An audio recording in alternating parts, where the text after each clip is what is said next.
Hello everybody, welcome to another video today. This one's going to be completely off the dome. Already some verbal mistakes. You know how it is. You know what to do.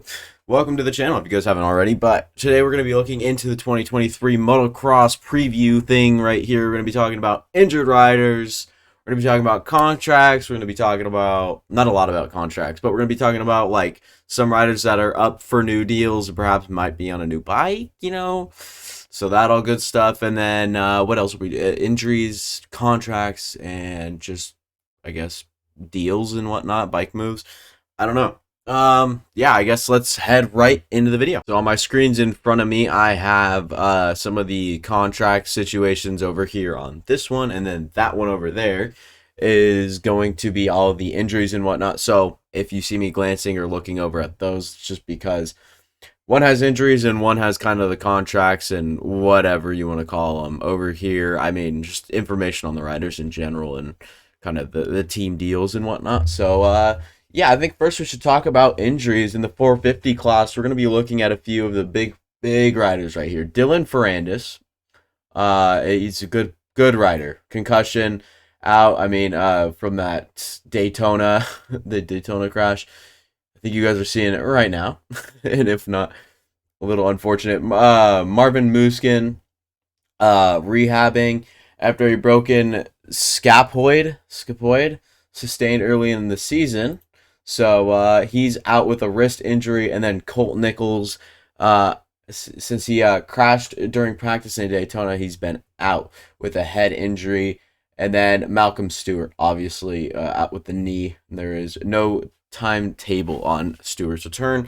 So those are some of the 450 classes, injuries, and whatnot, which is kind of a bummer because those are some pretty big names. And I was looking for Colt Nichols to actually have a really good season, but unfortunately, we won't get to see that. But let's hop right into the 250 West riders. We'll talk about 250 riders in general, but we'll talk about the 250 West riders. Austin Forkner, who's been injured. He'll be out for the rest of the year for sure. Vince Freezy's really not one to note, and then Phil Nicoletti as well. But we see a lot in the East class, where I'm pretty sure you guys might know literally every rider in here. It is crazy we're seeing this many injuries. It is very unfortunate, but it starts with Seth Hamaker, and then Preston Kilroy isn't as big of a name, but Garrett Marchbank stepped back down to the 250s and unfortunately did end up getting hurt. Michael Moseman is now banged up and probably won't race. I don't know if he'll race the rest of the season or not. And then Nick Romano, Joe Shimoda, and Jalik Swoll, kind of all big names that we're looking to have big seasons. I've seen a rumor about Jalik Swoll and Triumph, the new bike that's coming to the sport, I think in 2024 or 2025. I couldn't tell you. They released that information at the beginning of the season and whatnot. But yeah, so a lot of injuries on the board as well. I think that we can start talking about the guys that, might have a contract. I mean, pretty much everyone's contract's up. I'm pretty sure after 2023, we're seeing Cooper Webb's contract, Eli Tomac, who's probably going to retire, Chase Sexton. I think Justin Barsha is probably going to renew his if it's not already. So I don't know about that one. I don't know about Aaron Plessinger. So he looks like he's gonna be on the whatever.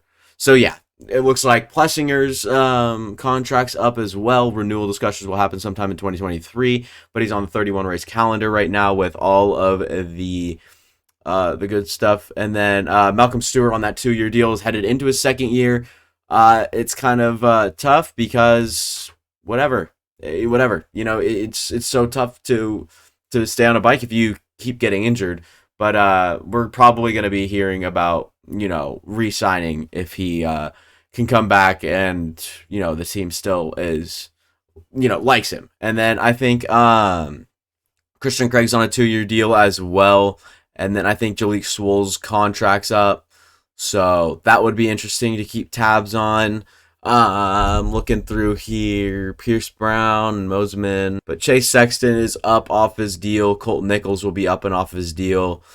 Looking through these guys, Justin Cooper will be moving up to 240 or to the 450 class. Levi Kitchens' deal is up. I'm pretty sure Styles is only on a 1 year, so you got a lot in this star racing. Whatever. Gilliam Ferris, I forgot about him. He'll be racing for a while. If he will do Supercross is unclear, but he would spot it. Yeah, okay. So, a lot to look at here for sure. I'm not sure what Adam Cianciarulo's deal is.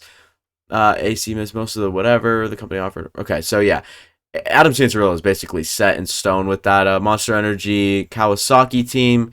I'm looking at this over here, Joe Shimoda. Austin Faulkner is another guy. Interesting situation because it was going to be kind of based off of how well he did in the Supercross class. He could move up to the 450s. Unfortunately, probably won't be the case anymore. But if he does ride a 450, it'd be really interesting to see. But Team Green will keep Seth Hamaker for another few years. Jet Reynolds' spot is safe for 2023, and DiFrancesco probably plans to start motocross with the team. And I'm not sure about Carson Mumford. I'm pretty sure it's just a fill-in ride, so nothing huge going down the board. Garrett Marchbanks is another interesting one that could move up to 450s for outdoors again.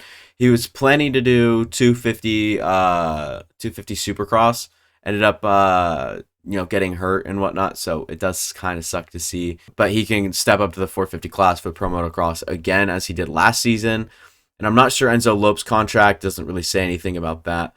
And those are kind of the big names. But yeah, basically everyone has contracts up. It should be a crazy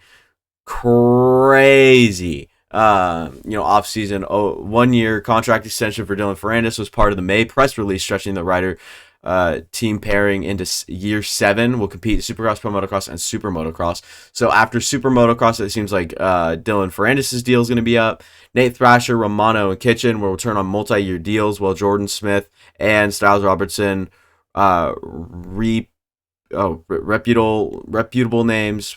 Oh God, reputable. I look stupid. Names capable of podium results have been tackled on the 250 class program. I'm not quite sure what that means exactly. I mean, I'm pretty sure that means that they're going to be cut up soon. Hayden Deegan's probably safe there for a while. Hunter Lawrence's new contract signed past spring is for 2 years. It goes through 2024, and will take the older brother at the to the end of his 250 class eligibility. Whatever. I don't want to hear it. I don't want to hear it. And then, yeah, I mentioned Colt Nichols earlier. Chase Sexton's obviously a big one. Barsha's contract's going to be up, but it looks like he will be most likely re-signing, more likely than retirement. Don't know about those two. Malcolm. RJ Hampshire is an interesting one for sure. I think he's like 27 now. He's getting up there in age. Was more outspoken critics of the 2022 Husqvarna, but was one of few to get on top of the podium, balance the contract extension to stay in the 250 class. Not sure what that quite means, if that'll carry to outdoors, but yeah, so we got some interesting things. Max Volan's returning for his final year as well. Plessinger is back for year 2. Renewal discussions, we already covered that in the beginning of this. And then Cooper Webb's contract's obviously up after motocross, I think, and Red Bull KTM. That's just kind of that. So, yeah, that was kind of just a look through. I was kind of venting to you guys as I was reading through it.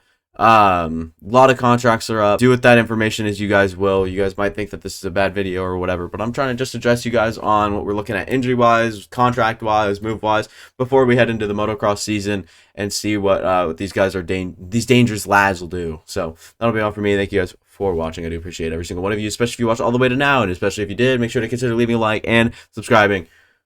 That'll be all for me. Thank you guys for watching. See you guys next time.